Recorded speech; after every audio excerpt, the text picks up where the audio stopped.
Nakarating din tayo sa dulo. Yes. At natapos natin ito. Yeah. Sa tulong ng ating Coach. sarili, syempre. Ha?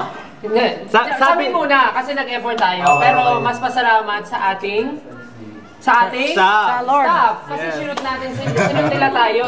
Arigatou gozaimasu. Arigatou gozaimasu. Pero nagawa natin itong lahat dahil lang talaga sa isang tao. At sino yon? Si Lucky Me!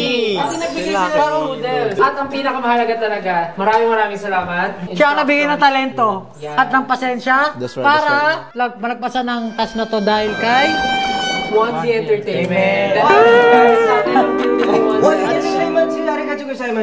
Patunay lamang na habang buhay ay may Asa! habang buhay ay may Asa! kain. May pagkain. At dahil may pagkain sa harap natin, habang buhay may mamahal. may Pag-asa!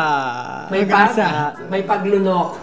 Dahil may pagkain. Pero pasalamatan natin ang ating head coach, Yes. Ken. Maraming salamat. Excited din ako malaman. Maganda yan pag sinabay mo yung ano ito. Ayan, masaka. Ikaw ba siya? Ba't niya inaaway yung chef? Pag yung coach na pahingi. Master